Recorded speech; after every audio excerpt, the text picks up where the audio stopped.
Hi, I'm Christian Koivma, and welcome back to another episode about what we love the most, which is watercolor. In today's video, we're going to talk about probably one of the bigger challenges that watercolor brings. You probably know that watercolor is a transparent medium, and this is something that makes watercolor so great and unique compared to other mediums.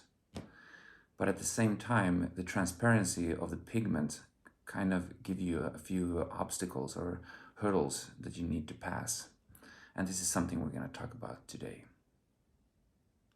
For example, if you're painting a night scene where most of the paper is really dark, you have to plan for the light areas already from the beginning. And you can do this by using masking fluid or do negative painting. And you're probably wondering if this is something we're going to talk about today. And no, we're not going to talk about that. We're actually going to talk about what happens if you fail using masking fluid or doing negative painting. That's what we're going to talk about today. Okay, let's get started. So here's a painting I'm working on right now. It's a night scene, as you can see, but I kind of changed my mind about some of the windows. I want them to be brighter, and that's today's topic. I'm going to show you two options, and one of them is controversial for some watercolor artists out there.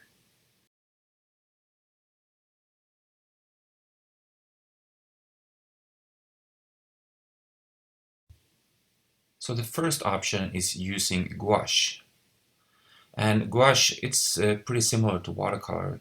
The big difference is that gouache is opaque, and opaque is the opposite to transparent.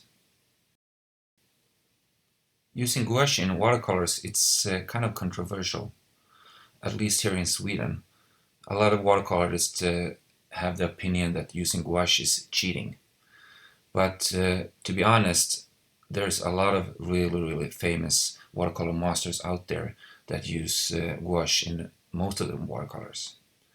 So I think it's just a matter of opinion. Some people say that since gouache and watercolor are two different mediums, that it's no longer a watercolor if you add gouache to it. It should be called a mixed medium. And that's fine with me. But yeah, still people think differently here. For me personally, I don't use gouache that often, and the reason is that I don't really like how it looks in comparison to using negative painting or masking fluid. But in this case, I felt like I had no choice because I didn't plan for the windows good enough before I started. So gouache this time is the best option I have.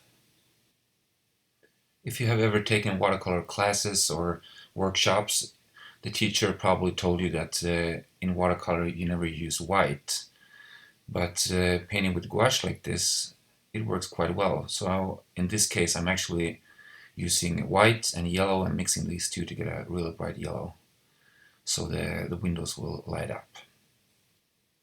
So gouache is one of the options that you have if you failed preserving the white areas or you just didn't plan good enough, as I did in this case.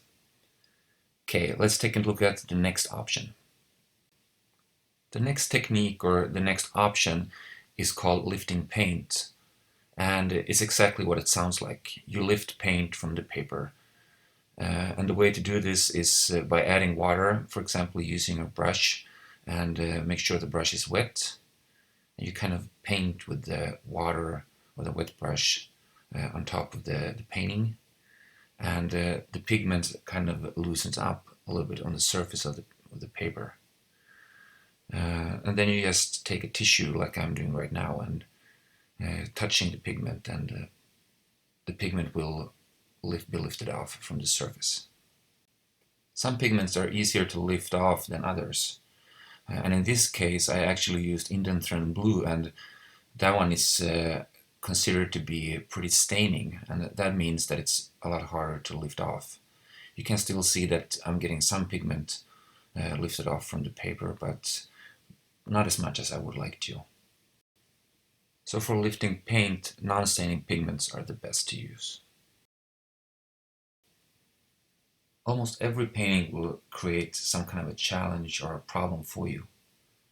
But when you manage to solve these problems, that's when you take your skills to the next level. So my best advice to you is never throw away your paintings. Keep them and think about how to solve them. And when you do, it's so satisfying. Okay guys, I hope you really enjoyed this video. And if you did, I think you know what to do. Click the like button. Until I see you next time, bye bye.